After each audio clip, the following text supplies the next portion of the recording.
History of Persia is a Hopful Media podcast production. This holiday season, give yourself the gift of quick, easy, flavorful, and nutritious meals. Factor is America's #1 ready-to-eat meal delivery service, and they can help you eat well for breakfast, lunch, and dinner. Factor meals are chef-prepared, dietitian-approved, and delivered to your door, ready to eat. So you can save time and stay healthy while staying on top of all your holiday responsibilities. Cross meal prepping off your to-do list with 35-plus fresh, never-frozen meals that are hot and ready in just 2 minutes. Factor offers options to fit your lifestyle and preferences, whether it's calorie smart, vegan and veggie, or their protein plus option. This December, get Factor and enjoy eating well without the hassle. Just choose your meals and enjoy. Head to factormeals.com/Persia50 and use code Persia50 to get 50% off. That's code Persia50 at factormeals.com/Persia50 to get 50% off. Breast milk science. It's a thing, and it's our thing.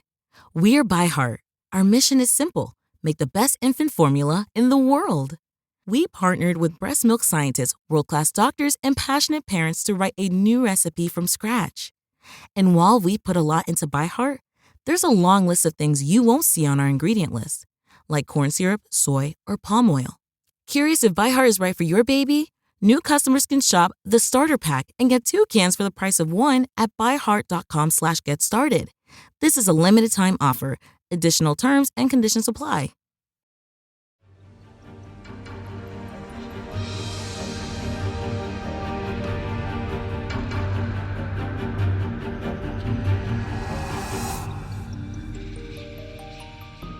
Hello everyone, welcome to the History of Persia, episode 92, Family Ties. I do want to apologize if I am starting to sound a little hoarse. Marathon recording with a chest cold is always a dicey idea, but I'll be honest, this is not an episode I want to start my day with. I also need to offer a content warning. There's no beating around the bush here. A lot of this episode blatantly falls into an NSFW category, because we're going to talk a lot about incestual sex. And that is going to be a big part of this one. Skip to somewhere around minute 27 if you want to get through the explicit part, and just check the summary at the beginning of the next episode if you don't want to hear about it at all. It has been a long narrative run, folks. Plenty of interruptions, I will admit, but really nothing but storytelling since episode 78, with barely any jumping back in time to clear things up. That might be the longest continuous streak in the whole podcast. Darius II died. Cyrus the Younger tried and failed to assassinate his brother Artaxerxes during his coronation. Cyrus went home, plotted rebellion, marched to Mesopotamia for the climactic battle of Cunaxa. Artaxerxes rewarded his loyalists and punished his traitors. Greek mercenaries were cautious, hopeful, betrayed, and sent on the run for a grueling tour of the northwestern empire. Sparta invaded, got distracted by the Corinthian War in Greece, and Artaxerxes intervened. Pharnabazus conquered Greek territory and took the Achaemenids further west than they had ever been. Artaxerxes forced Greece into the king's peace. Attention turned to Egypt, but try again, no Persian army could dislodge the independent pharaohs, even as they suffered through their own dynastic ups and downs. Sparta broke the king's peace, starting the Boeotian War, but Thebes broke it harder, threatening all of Artaxerxes' hard work to govern the unruly tribes of that distant western peninsula. The satraps of Anatolia went into revolt, sparking a war that drew in everyone from Athens, Sparta, and Thebes to the Odrysian kings of Thrace and the Egyptian pharaoh Jedhor. Said pharaoh launched an offensive against Persia in the late 360s, only to find himself deposed by forces at home, even as a Persian army led by Prince Ochus marched against him. Simultaneously, the great satrap's revolt was brought to an end, not by the forces of the great king's loyalists, but by the machinations of three grand double agents in the rebel cause. Orontes of Mysia, Mithridates of Chios, and a little-known nobleman named Riomithres systematically betrayed their fellow rebels and either killed them or delivered them into Persian custody. Artaxerxes II would prove to be the longest-lived and longest-reigning Achaemenid king, so there is just a ton to pack in. In truth, the action could just keep going for another few decades if I wanted to write it that way. But the end of the Great Satrap's Revolt is a convenient stopping point to take a breather. Last time, I introduced Ochus as Artaxerxes' son and heir. But now it is time to properly introduce him and the Game of Thrones that brought him to that point. Ochus was neither Artaxerxes' eldest son, nor his most important for most of the past 14 episodes. But he will rule one day, and soon as far as this podcast is concerned. Despite all of the conflict in the West, the royal family hasn't featured all that prominently since we killed Cyrus the Younger. It is time to remedy that. After his father's ascension, Artaxerxes was left with a pretty barren field of close male relatives. Most of his uncles were killed for challenging Darius II. Of those uncles, only one left any sons that we know about. Though there must have been others with varying degrees of removal, the only first cousin of Artaxerxes II we can firmly identify is Mithropastes, a young son of Arsaces who led the Assyrian revolt against Darius. Too young to punish back in the 420s, Mithropastes was allowed to grow up under Artaxerxes II and received a position in the government along the Persian Gulf, probably satrap of Karmana, immediately east of Parsa. For now, he's inconsequential, but if you're trying to keep track of names for future use, that's one of them. Ctesias notes that Parysatis had a series of troubled pregnancies, and that she and Darius may have stopped trying for more kids until he came to the throne. Artaxerxes II was 20 years older than all of his brothers, and the only sibling he seems to have had before Cyrus was Amestris, the princess murdered at the outset of the Hydarnid rebellion in Armenia. By the time he was king himself, Artaxerxes did have a healthy crop of siblings, though still small compared to the royal family in Artaxerxes I's time. Obviously, there was Cyrus, who we've discussed ad nauseum. Artaxerxes II would also have overseen the final years of two other brothers' educations. One was Oxathres, who we only know about because he is listed as one of Parysatis' sons by Ctesias. The other is Artaxerxes. The only thing we can really say about him is that he married a Persian noblewoman, which is not a surprise, but his descendants will be important. Either of these two might be the satrap of Media mentioned by Xenophon in episode 83, but that is likely to be a half-brother given how young these two were.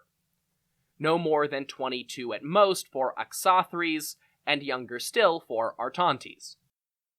Artaxerxes seems to have been determined to make up for his small family. He was famed in the ancient world for the sheer number of concubines he took into his household, and the number of sons he sired with them. According to one Greek account, he had 112 lesser sons by his various partners, and we have to imagine there were just as many daughters. All of Artaxerxes' children would have been dispersed into government positions throughout the empire, great and small, and married off to members of the nobility to strengthen royal ties with the rest of the empire. Of these, only a few are noteworthy. Despite his many partners, Artaxerxes is only known to have had one Persian wife in the early part of his reign. Of course, that is Stateira, the Hydarnid noblewoman whose animosity with Parysatis ultimately led to her death. Artaxerxes' fully Persian daughters were mostly married off to important satraps in the Western Empire. First came an unnamed daughter mentioned by Xenophon as the wife of Tissaphernes, a royal alliance as reward for his steadfast loyalty. When he was first made satrap of Armenia, Orontes received a similar alliance in the form of a wedding with Rhodogune, the first of Artaxerxes' daughters we can attach a name to. I imagine she may have played a role in her husband's defection from the satrap's revolt. Then came Apame, who was married to Pharnabazus II of Phrygia after he successfully invaded Greece, and became the mother of Artabazus II, the new satrap of Phrygia who invaded Cappadocia and fought the Great Revolt. Next we get to Ocha, a woman we know very little about beside the fact that her daughter married Prince Ochus sometime before Artaxerxes II died. We don't even know the daughter's name. That just leaves two young daughters of Artaxerxes and Stateira, Amestris and Atossa, with a pair of good old-fashioned Achaemenid names. We last heard from Amestris when she was betrothed to Tiribazus. Tiribazus had been imprisoned awaiting Artaxerxes' return from the campaign against the Caducean rebels in 383, but was released and given an office at court as one of the king's advisors. See episode 88, Peace at Last. That union never came to fruition. Following Tissaphernes' last failure as satrap of Lydia, when he was repeatedly tricked by Agesilaus during the Spartan invasion, he was recalled to court and executed. The execution of the last Hydarnid of any note was the opening that the Queen Mother needed to reconcile with her son.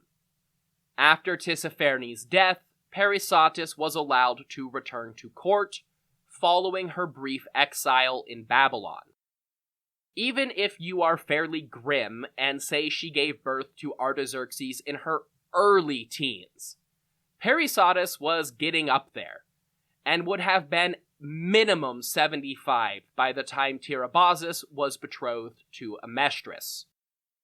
According to the Greek historian Dinon, known only from references in other authors, Artaxerxes was a decade older than the numbers I've been using, so Parysatis would be in her 80s.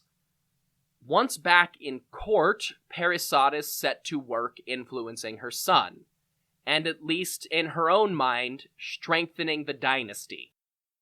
As Plutarch tells it, Artaxerxes II had fallen madly in love with both of his younger daughters, Amestris and Atossa. He tried to conceal this from Parysatis, Cersei Lannister style, but when she realized, the Queen Mother began showing more affection to her granddaughters, and encouraging her son's passions until he married them both. Pick a Targaryen if we're going with the Game of Thrones thing. Close kin marriages, especially brother to sister, are entirely common in Achaemenid history. We've had several of them.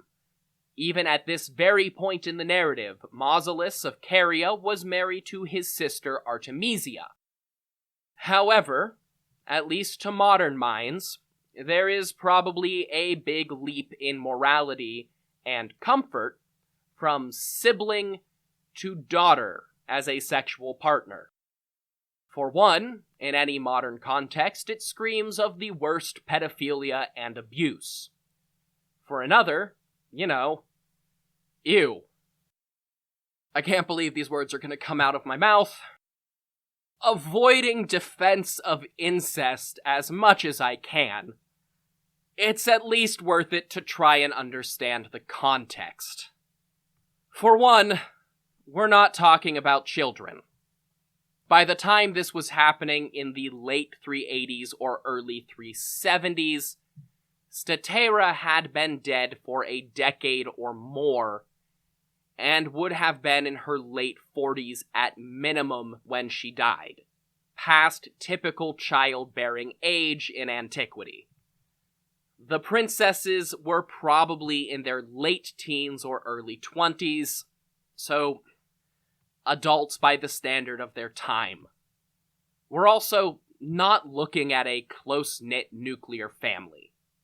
Artaxerxes had scores of children, and even though Achaemenid Dukshish could wield immense influence, there probably were not a lot of opportunities for teenage girls to participate in court proceedings.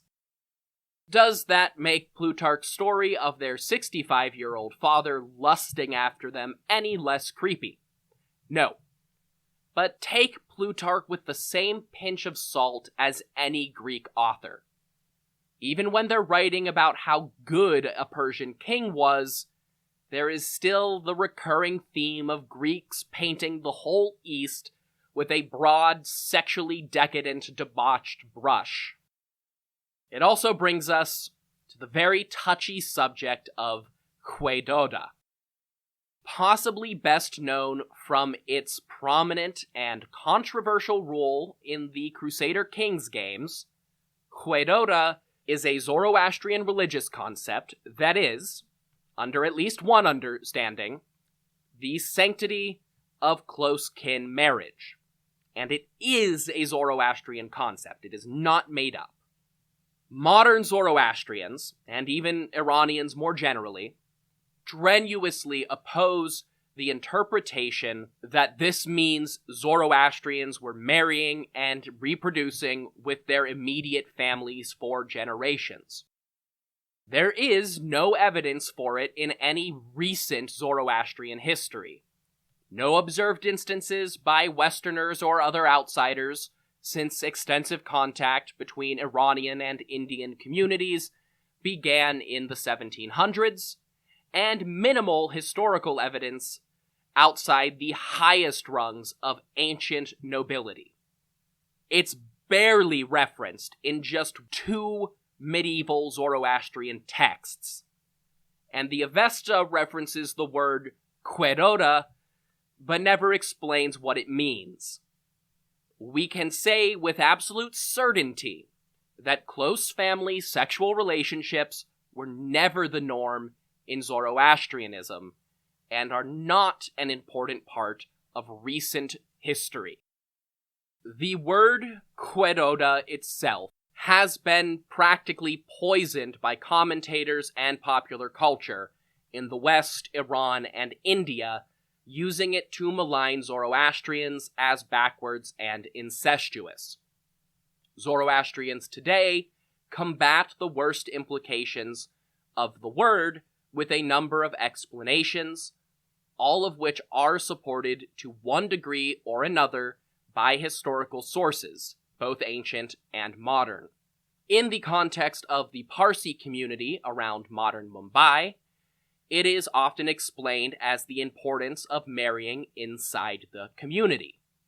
As the Parsis developed a tradition of non-conversion and excising people who married outside the faith, the only way to continue the religion was by marrying inside a relatively small group, often leading to first cousin marriages.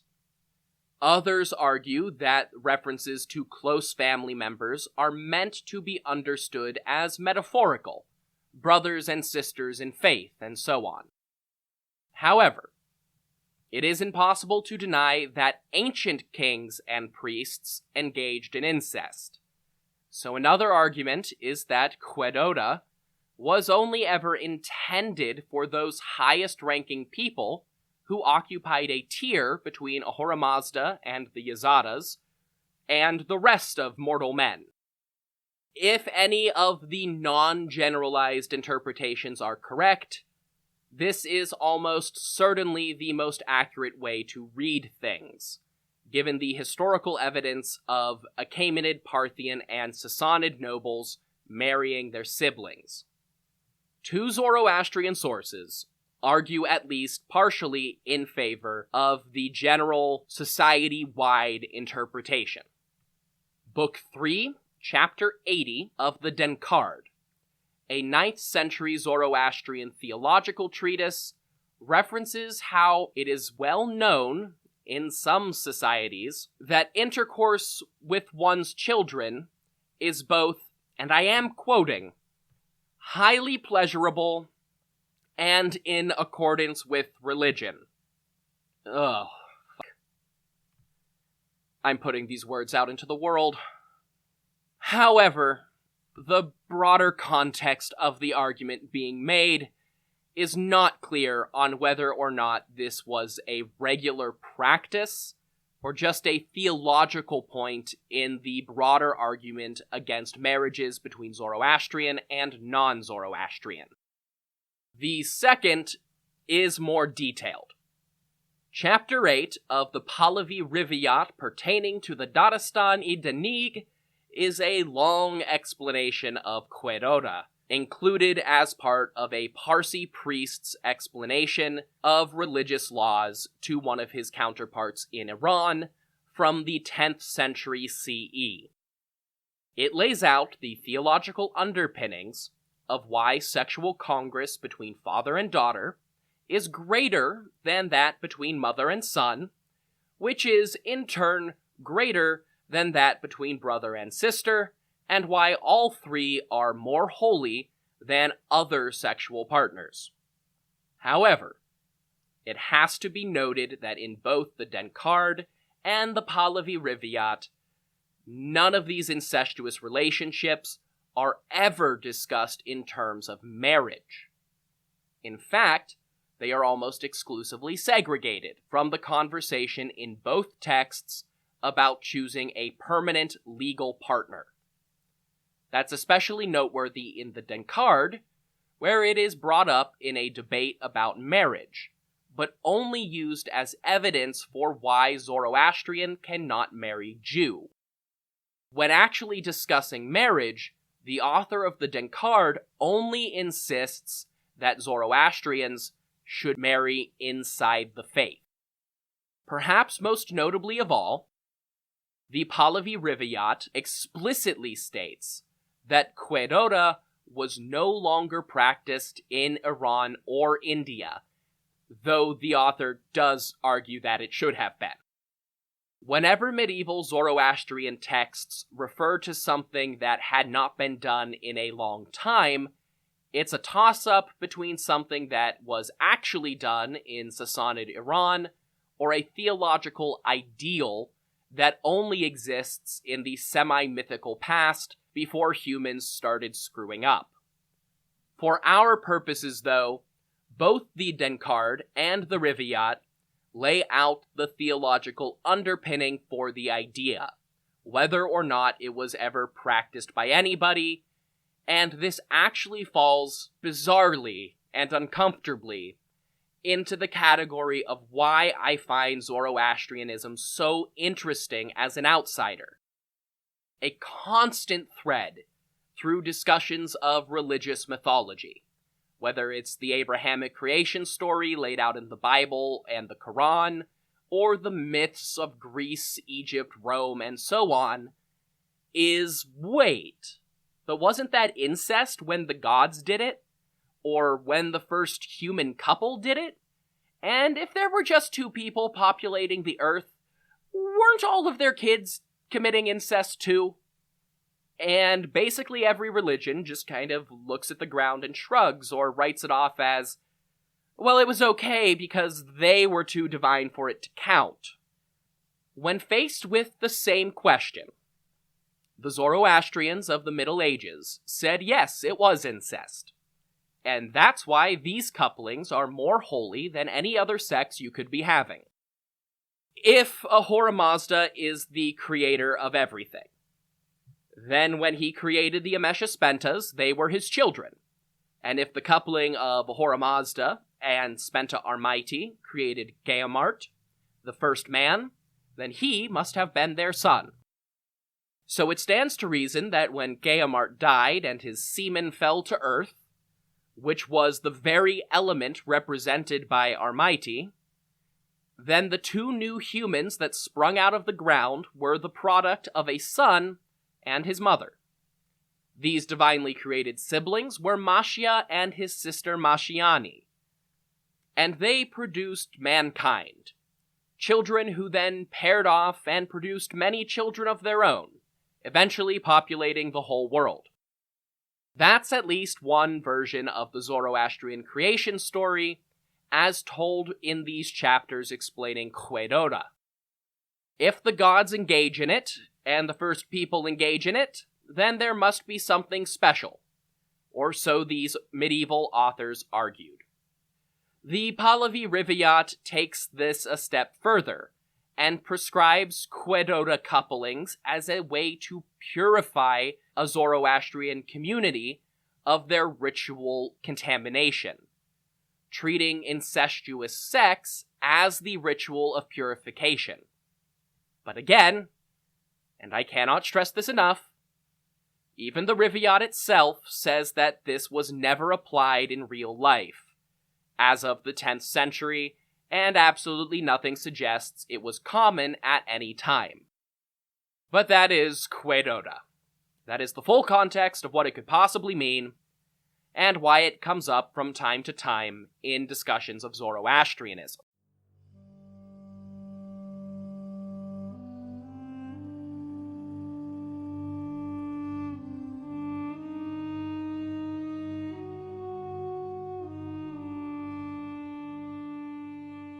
Breast milk science. It's a thing, and it's our thing. We're By Heart. Our mission is simple: make the best infant formula in the world. We partnered with breast milk scientists, world-class doctors, and passionate parents to write a new recipe from scratch. And while we put a lot into By Heart, there's a long list of things you won't see on our ingredient list, like corn syrup, soy, or palm oil. Curious if By Heart is right for your baby? New customers can shop the starter pack and get 2 cans for the price of 1 at byheart.com/getstarted. This is a limited time offer. Additional terms and conditions apply.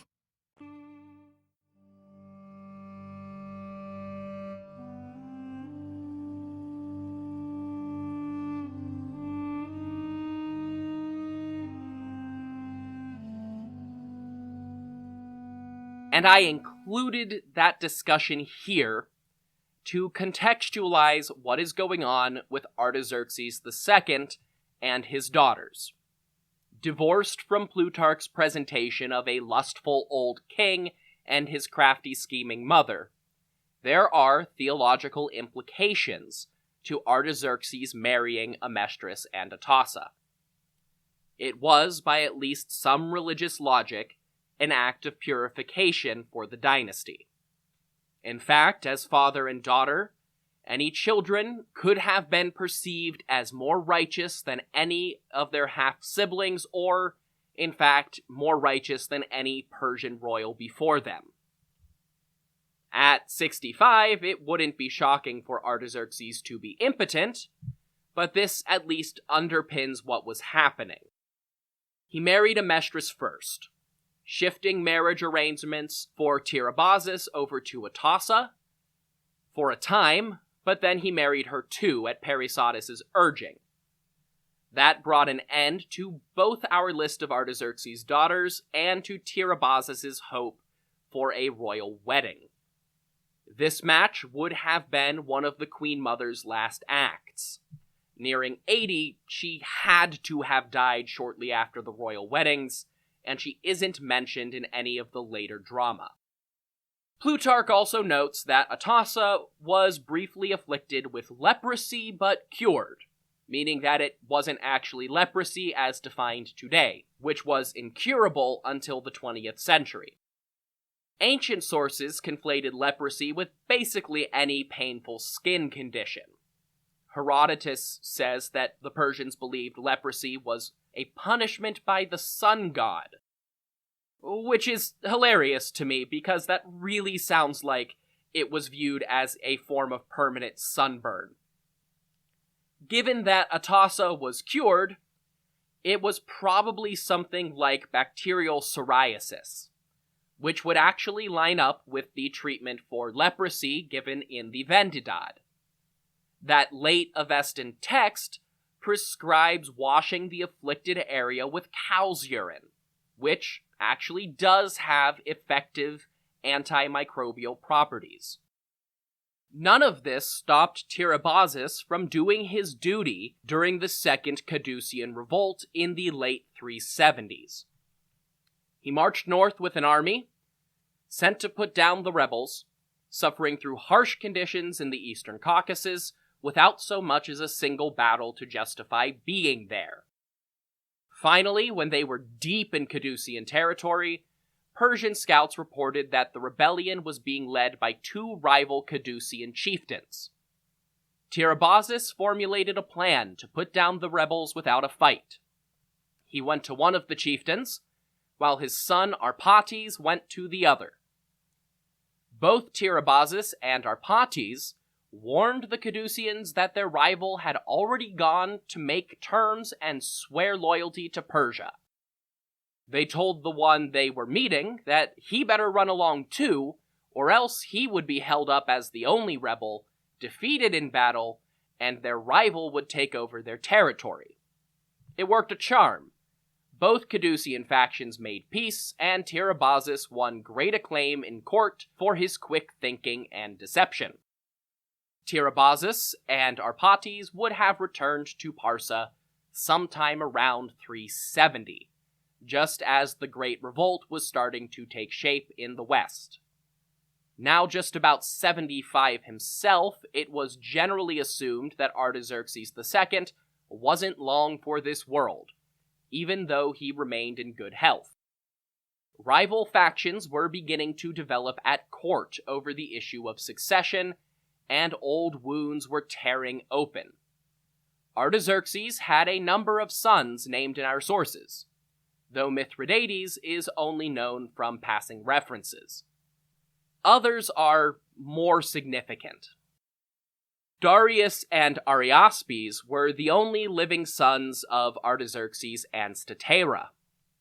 Their half-brother Ochus was the youngest of the king's adult sons by a concubine, and another half-brother named Arsames had a role to play as well.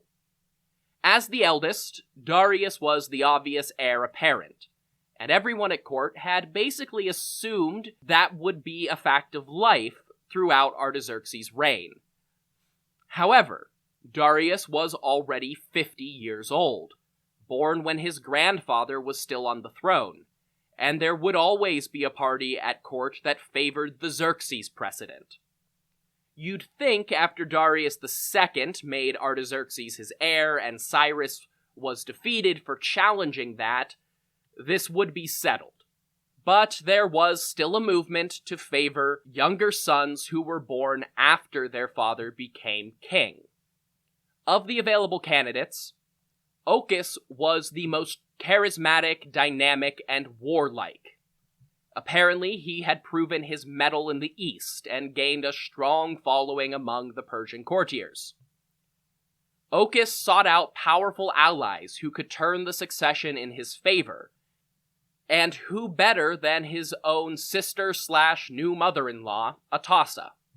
They were close in age, and probably knew each other better than siblings who were 20 years their senior.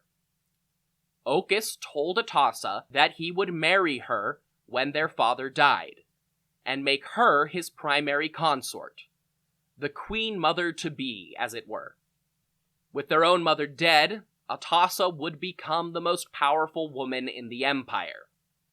Unaware of Atassa's involvement with the pro-Ochus party at court, Artaxerxes sought to nip a growing problem in the bud.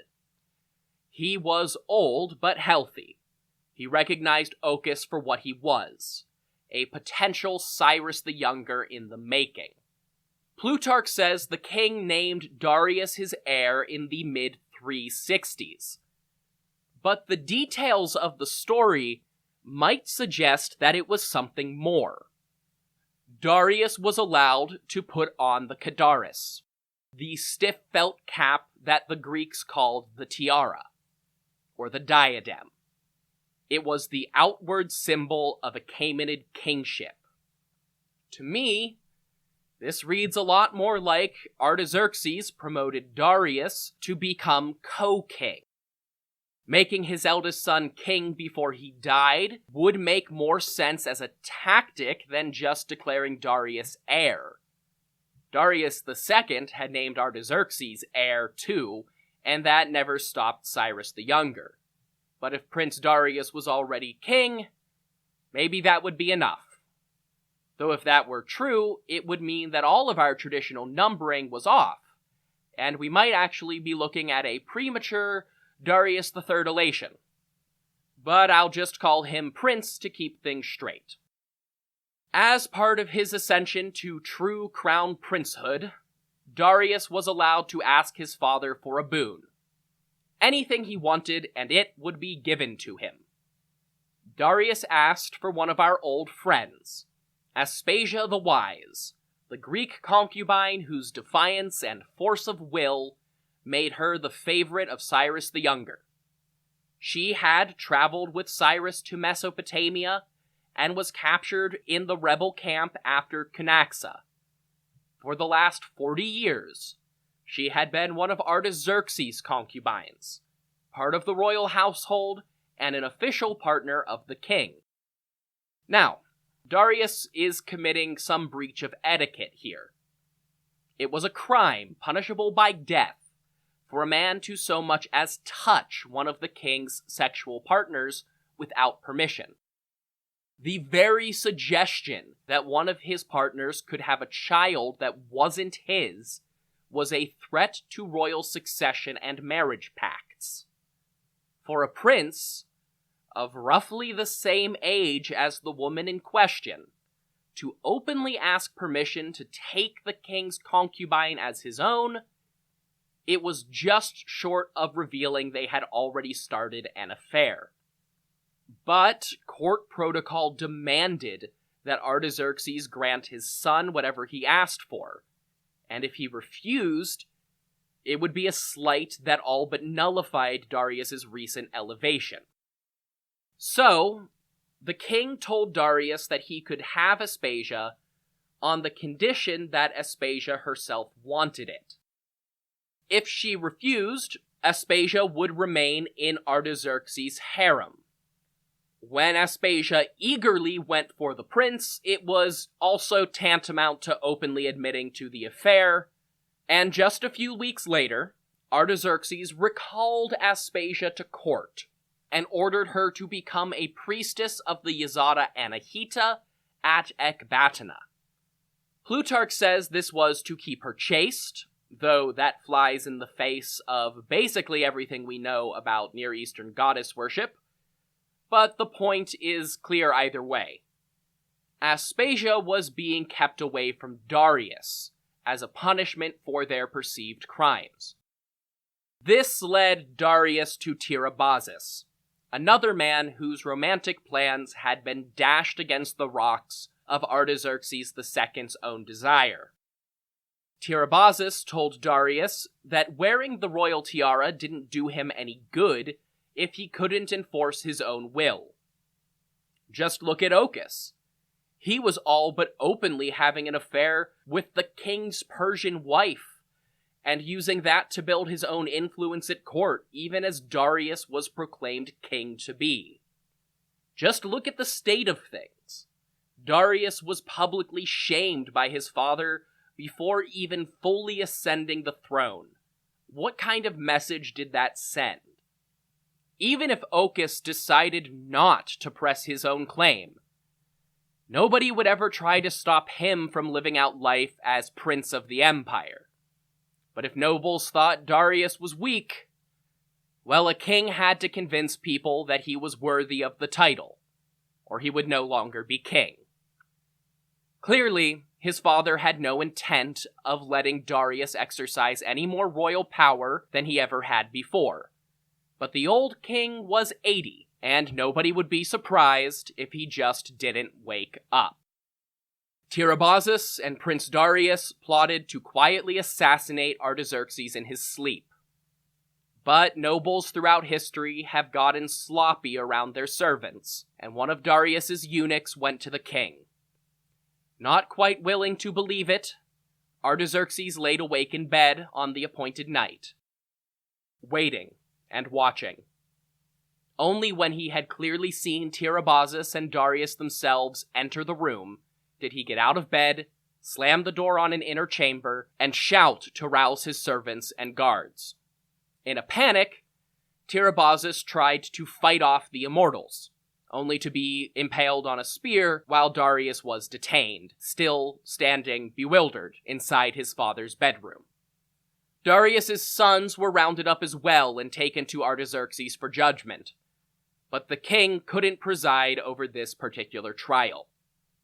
He had executed so many nobles in his time, but he left the fate of his son and grandsons to a council of noblemen, who reported back to Artaxerxes as the trial progressed. The decision was unanimous. Darius had plotted regicide, and must be condemned to death. Artaxerxes only returned to public life to preside over the execution of his eldest son, and Darius and the royal grandsons were all beheaded. That threw the debate over succession into utter disarray.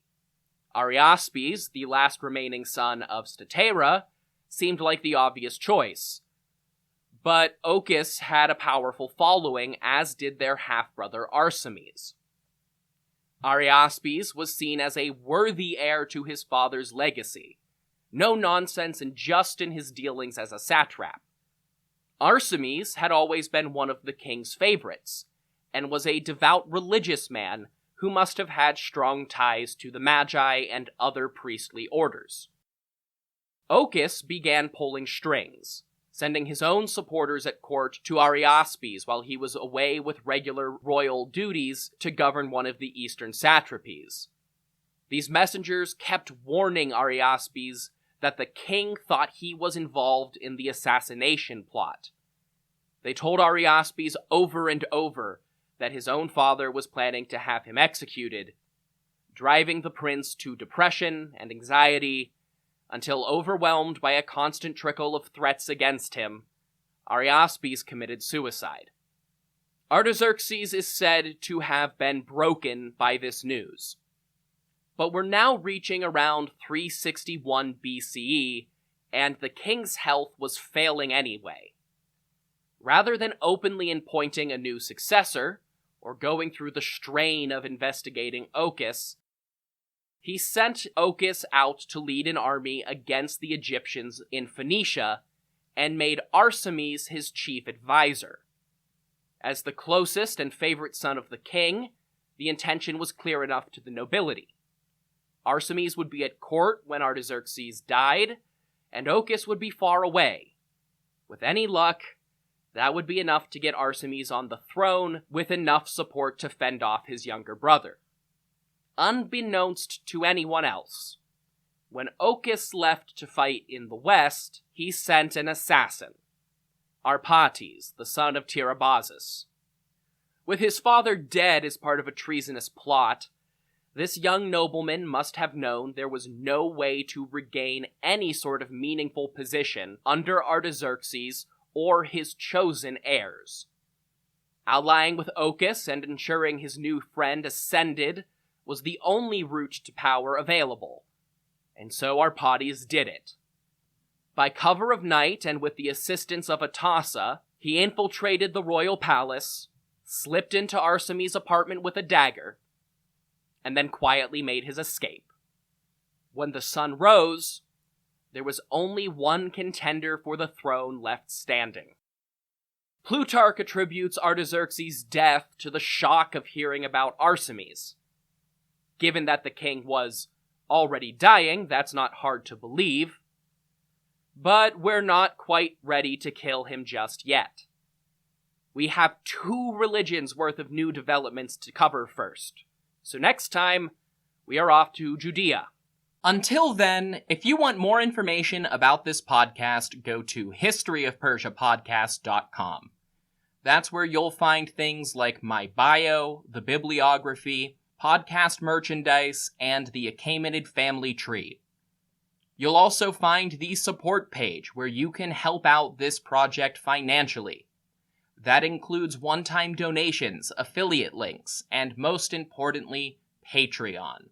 Also found at patreon.com/historyofpersia. Patreon offers a monthly subscription where you get access to things like bonus episodes, merchandise, discounts, ad-free listening, and reading recommendations. Subscription tiers range from just $1 to $20 and do a lot to keep the lights on. You don't have to spend money to support me, though.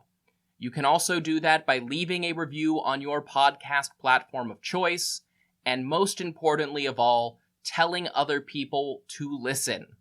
Independent podcasts live or die by word of mouth, so tell your friends, tell your family, and share on social media. You can find me at History of Persia on Twitter, or History of Persia Podcast on Facebook and Instagram. Until the next time, thank you all so much for listening to History of Persia.